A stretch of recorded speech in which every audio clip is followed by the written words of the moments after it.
মালদা তৃণমূল নেতা বাবলা সরকার খুনের ঘটনায় ফের পুলিশ সূত্রে মিলল চাঞ্চল্যকর তথ্য। পুলিশের দাবি এই খুনের ঘটনায় জড়িত রয়েছে মালদা শহরের আরো যুবক। তাদের মধ্যে একজন মালদা শহরের ঝলঝলিয়া রেলওয়ে ব্যারাক কলোনি থেকে ধৃত অমিত রজকের দাদা কৃষ্ণ রজক ওরফে রোহন এবং অপরজন বাবলু যাদব। বাবলুর বয়স 31 বছর, বাড়ি মালদা শহরের 22 নম্বর ওয়ার্ডের মহানন্দা পল্লী এলাকায়। আর সেও বাবলা সরকার খুনের পর থেকেই পলাতক। পুলিশ কৃষ্ণ রাজকের মতো তাকেও ধরতে তদন্ত চালাচ্ছে। তৃণমূল নেতা খুনের দুই চক্রের ছবি প্রকাশ করলো পুলিশ।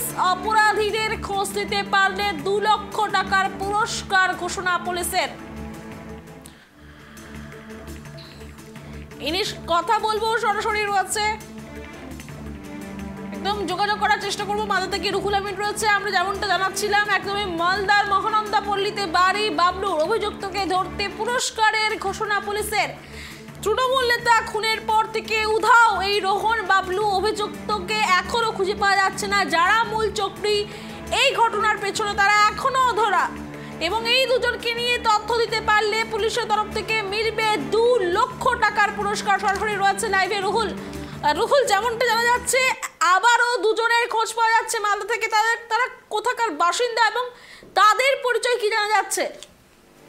দেখো সুষমা, তোমাকে জানিয়ে রাখবো, বাবলা সরকার খুন কাণ্ডে প্রথমে 5 জনকে গ্রেপ্তার করে পুলিশ এবং গতকাল 2 জন যুবককে কিন্তু আদালতে পেশ করা হয় এবং তাদের পুলিশি হেফাজত চেয়ে আবেদন করেন মালদা জেলা পুলিশ এবং আবেদন মঞ্জুর করেন মহামান্য বিচারপতি। তারপরে এই 2 যুবক অর্থাৎ এই যে রোহন অমল রজকের ভাই, তাকে কিন্তু জিজ্ঞাসাবাদ করে এবং অমল রজকের নাম উঠে আসে এবং অমল রজকের পরে কিন্তু কৃষ্ণ রজক, অর্থাৎ কৃষ্ণ রজক হচ্ছে অমল রজকের দাদা, ওরফে ওর নাম হচ্ছে রোহন। এই রোহনের কিন্তু নাম উঠে আসে, তার পাশাপাশি নাম উঠে আসে ওই এলাকারই মহানন্দা পল্লী এলাকার রেল কলোনি এলাকার বাবলু যাদব। অর্থাৎ এই 2 যুবকের কিন্তু নাম পুলিশ কিন্তু তদন্তে পায় এবং এই 2 যুবকের বিরুদ্ধে কিন্তু পুলিশ কিন্তু পুরস্কার ঘোষণা করেছে। অর্থাৎ মালদা জেলা পুলিশের তরফে মোস্ট ওয়ান্টেড লিস্টে কিন্তু এই 2 যুবক বাবলু যাদব এবং অমল রজক, এই 2 জনকে কিন্তু পুলিশ খুঁজছে এবং এদের খোঁজের তল্লাশিতে যারা সহযোগিতা করবে তাদেরকে মালদা জেলা পুলিশের তরফে 2 লক্ষ টাকা করে পুরস্কার ঘোষণা করেছে মালদা জেলা পুলিশ। তোমাকে জানিয়ে রাখবো, এই যে বাবলু যাদব, ইনি হচ্ছেন এই মালদা ইংলিশ বাজার, অর্থাৎ যে বিধায়ক, যে দুলাল সরকার খুন হয়েছে সেই দুলাল সরকারের বাড়ি ঢিলছোলা দূরত্বেই কিন্তু বাবলু যাদবের বাড়ি। এবং আজকে সকালে তার বাড়িতে যখন আমরা যাই এবং তার স্ত্রীর সাথে কথা বলি, তার স্ত্রী কিন্তু প্রকাশ্যে বলেছেন যে আমাদের সাথে বিবাহ বিচ্ছেদের একটা সম্পর্ক ছিল এবং বাবলু যাদব মাঝে মধ্যে এখানে আসতো। বাবলু যাদবের একটি কন্যা সন্তানও রয়েছে এবং তার স্ত্রীর কথা অনুযায়ী যে তার বাবলু যাদব মাঝে মধ্যে এখানে আসতেন এবং তারপরে চলে যেতেন। এবং তিনি কিন্তু পুলিশকে যে বক্তব্য দিয়েছেন তাতে স্পষ্ট যে বাবলু যাদব কিন্তু যদি বাবলা সরকার খুনে যদি দোষী সাব্যস্ত হয় তাহলে সমস্ত রকম কিন্তু পুলিশের সহযোগিতা করবেন তার স্ত্রী। এবং এই যে অমল রজক কিন্তু ভাই গ্রেফতারির পর থেকেই কিন্তু পলাতক রয়েছে এবং এলাকার বাসিন্দারা কিন্তু সবাই কিন্তু একটাই প্রশ্ন তুলছে যে এই যে 2 যুবক, তারা কিন্তু বাবলা সরকারের আশেপাশেই থাকতেন এবং বাবলা সরকারের গতিবিধি যে লক্ষ্য করতেন এবং সমস্তটা কিন্তু এই বাবলু যাদব করতো। কারণ বাবলু যাদবের বাড়ি এবং বাবলা সরকারের বাড়ি 100 মিটার অদূরেই। এই 2 যুবকের তল্লাশিতে কিন্তু মালদা জেলা পুলিশ কিন্তু পুরস্কার ঘোষণা করেছে এবং এই 2 যুবককে যারা চিহ্নিত করে এবং পুলিশকে যারা ইনফরমেশন দিবে তাদের প্রতি একটা পুরস্কারও ঘোষণা করেছে। সুষমা, যেমনটা রুহুল, তারা কতদিন ধরে নিখোঁজ বলে জানা যাচ্ছে? কারণ গতকাল যে খবর আসে 5 জনকে গ্রেপ্তার করা হয়েছে, তারপরও আজকে আরো 2 জনের হদিস দিল পুলিশ। দেখো, এখনো পর্যন্ত মালদা জেলা পুলিশের তরফে কোনো রকম তথ্য কিন্তু প্রদান করা হচ্ছে না সাংবাদিকদেরকে এবং সমস্তটাই কিন্তু পুলিশ তদন্ত করছে এবং সিসিটিভি ফুটেজে কিন্তু এই 2 যুবককেও দেখা গিয়েছিল।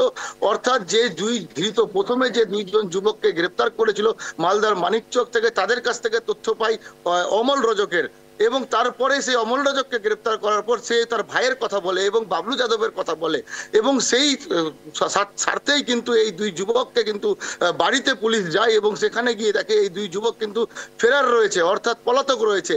তাদেরকে খোঁজার চেষ্টা করলে বহুবার কিন্তু তাদেরকে বিফল হয়েছে। অর্থাৎ তারা কিন্তু মোবাইলের সিম ভেঙে ফেলে দিয়েছে, তাদের টাওয়ার লোকেশনও ট্র্যাক করতে পারছে না পুলিশ।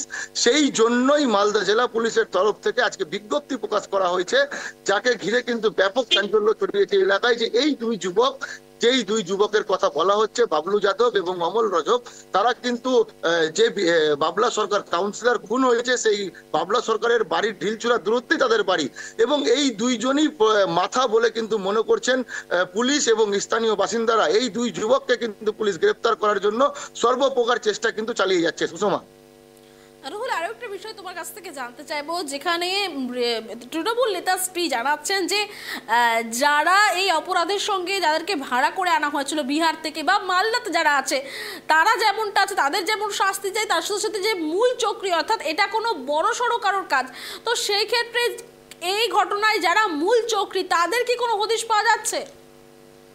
দেখো, যেদিন বাবলা সরকারের খুন হয় সেই দিনই কিন্তু মন্ত্রী ফিরহাদ হাকিমকে পাশে বসিয়ে কিন্তু বিস্ফোরক মন্তব্য করেছিলেন মালদা জেলার কিন্তু যে স্ত্রী এবং দুলাল সরকারের স্ত্রী, তিনি কিন্তু বিস্ফোরক মন্তব্য করেছিলেন যে আমার স্বামী দীর্ঘদিন ধরে রাজনৈতিক প্রতিহিংসার শিকার হচ্ছেন, এবং এটা স্বয়ং কিন্তু মুখ্যমন্ত্রী মমতা বন্দ্যোপাধ্যায়ও জানিয়েছেন যে দুলাল সরকারের সিকিউরিটি অর্থাৎ দেহরক্ষী কেন তোলা হয়েছিল তা নিয়েও কিন্তু তিনি প্রশ্ন তুলেছেন। তার পাশাপাশি তার স্ত্রী কিন্তু বলেছেন যে দলের একাধিকবার কিন্তু দলকে এই সমস্ত বিষয় কিন্তু জানানো হয়েছিল যে দুলাল সরকারকে যে কোনো সময় করে দিতে পারে দুষ্কৃতীরা, এমন কিন্তু প্রবলন ছিল, এবং তারপরেও কেন মালদা জেলা পুলিশ তাকে নিরাপত্তা রক্ষী তুলে নেওয়া হলো এবং তার নিরাপত্তার স্বার্থে কেন দেখা হলো না পুলিশের দিক থেকে, এই দিকটাতেও কিন্তু খোঁজ প্রকাশ করেছেন কিন্তু স্বয়ং মুখ্যমন্ত্রী। এবং তারপরেও যে দুলাল সরকারের স্ত্রী রয়েছেন তিনি কিন্তু দাবি করছেন যে মূল মাথা অর্থাৎ আমার স্বামীকে খুন করতে পারেন না ভাড়াটিয়ে গুন্ডে, যারা ভাড়া করে নিয়ে আসা গুন্ডা ছিল তারা কিন্তু খুন করবেন না, তাদের নেপথ্যে কারা ছিল, কে মূল মাথা, সেই সমস্ত কিন্তু অভিযোগ কিন্তু তিনি তুলে ধরেছেন এবং পুলিশের কাছে কিন্তু তিনি দাবি করেছেন যে যে মূল মাথা, যে প্রকৃত দোষী তার জানে সাজা হয় এবং সে যাতে কাঠগড়ায় ওঠে। এবং এই নিয়ে কিন্তু তোমাকে বলবো গতকাল অভিষেক বন্দ্যোপাধ্যায় কিন্তু একটা নির্দেশ প্রকাশ করেছে, যেখানে তিনি জানিয়েছেন পুলিশকে তদন্ত করতে এবং যে মূল মাথা তাকে কিন্তু গ্রেফতার করতে হবে এবং তাকে কিন্তু প্রকাশ্যে নিয়ে আসতে হবে। সুষমা, ধন্যবাদ। যেমনটা জানা যাচ্ছে, মালদা তৃণমূল নেতা বাবলা সরকার খুনের ঘটনায় ফের পুলিশ সূত্রে মিলল চাঞ্চল্যকর তথ্য। পুলিশের দাবি এই খুনের ঘটনায় জড়িত রয়েছে মালদা শহরের আরও দুই যুবক। তাদের মধ্যে একজন মালদা শহরের ঝলঝলিয়া রেলওয়ে ব্যারাক কলোনি থেকে ধৃত অমিত রজকের দাদা কৃষ্ণ রজক ওরফে রোহন, এবং অপরজন বাবলু যাদব। বাবলুর বয়স 31 বছর, বাড়ি মালদা শহরের 22 নম্বর ওয়ার্ডের মহানন্দাপল্লী এলাকায়, আর সেও বাবলা সরকার খুনের পর থেকে পলাতক। পুলিশ কৃষ্ণ রাজকের মতো তাকে তদন্তের জন্য তাকে খোঁজ চলছে, এবং তৃণমূল নেতা খুনের দুই চক্রের ছবি প্রকাশ করলে পুলিশ অপরাধীদের খোঁজ দিতে পারলে 2 লক্ষ টাকার পুরস্কার ঘোষণা পুলিশের। দেখুন, আমি প্রথমত শুনে ভীষণ স্তম্ভিত। আর প্রায় 2-2.5 বছর ধরে আমরা এক বাড়িতে থাকলেও আমাদের কোনো সম্পর্ক নেই। আমার মেয়ে আর আমি সম্পূর্ণ আমার নিজের ইয়েতেই চলি। ওদের সঙ্গে জাস্ট বলতে পারেন যে বাড়িতে রাত্রে শুধু ঘুমাতে আসি, এইটুকুটাই। তো আমি ওর কিছুই সেরকম জানি না, ওই জন্য বলতে পারবো না। কি করে এমনি? ও কিছুই করতো না, 12 বছর ধরে কিচ্ছু করতো না, কোনোদিন কিছু করে। আপনার বিয়ের সময় কি বলেছিল, কি করতো? বিয়ের সময় তো প্রতিশ্রুতি দিয়েছিল, কিন্তু পরে সেটা ফুলফিল হয়নি। তাও আমি চেষ্টা করেছিলাম শুধরে নেওয়ার, হয়নি সেটা। অ্যারেঞ্জ ম্যারেজ না, লাভ ম্যারেজ। বুঝি। বাবলা সরকারকে চিনতেন আপনি? একদম, খুব ভালো করে। কিরম লোক ছিলেন বাবলা সরকার? ভীষণ ভালো মানুষ ছিলেন উনি। আমার মেয়ের স্কুলে ভর্তির সময় আমাকে প্রচুরভাবে হেল্প করেছেন। বলছি, এই বাবলু যাদব সে কি তৃণমূল করতো? আমি জানি না, হয়তো বা করতো, কারণ বেকার ছেলে তো, কি করতো আমি ঠিক বলতে পারবো না, কিন্তু বেশিরভাগ সময় আড্ডার জন্য বাইরে থাকতো, কি করতো আমি বলতে পারবো। যাদবকে চিনতেন আপনি? আমরা চিনি, এমনি মুখ চিনি, কিন্তু আপনার আচরণ ব্যবহার সেগুলো বুঝতে পারতাম না, জানতেও পারতাম না। এমনি যেমন মানুষ বাড়ি আসে, বাড়ি আসলো, যা গেল, এইভাবেই দেখেছি। কি করে তবু বলতে পারবো না স্যার। আমরা এখানে আর কেউ লোকজন আসতো, ভিড় ভাড়াক্কা হতো কয়েকদিন ধরে? না, সেরকম আমি দেখিনি স্যার, সেরকম দেখিনি। ওর আচরণে কি দেখেছো খুন করতে পারে বাবলা সরকার? আমি তো ভাবতেই পারছি না শুনে স্যার যে এরকম ধরনের করেছে। আর যদি করেও থাকে আমি বলবো কোর্ট যেন রায় দাও, সরে আম যেন ওকে ফাঁসি দেওয়া হোক। বাবলা সরকার কেমন লোক ছিল এমনি? তিনি ভালো ছিলেন, অসহায়ের পাশে থাকতেন। বলছি, বাবলু যাদবের স্ত্রী যিনি আছেন, ওয়াইফ, উনি কেমন মানুষ? উনি তো ভালো ভালো ভালো, বেশ, ওর আচরণ ব্যবহারও ভালো, খুব ভালো। হ্যাঁ, ও নিজে করে খায়, সকালে যায়, কাজ করে আসে, বাড়ি আসে, রাত্রেবেলা আসে, বিউটি পার্লার করে এখানে ওর বাড়িতে। লোকজন আসে বাড়িতে? এমনি যখন হয়তো কোনো অকেশন তখন আসলো ওই পার্লারে, এরও ভাবে এমনি সবসময় আসেন। এই যে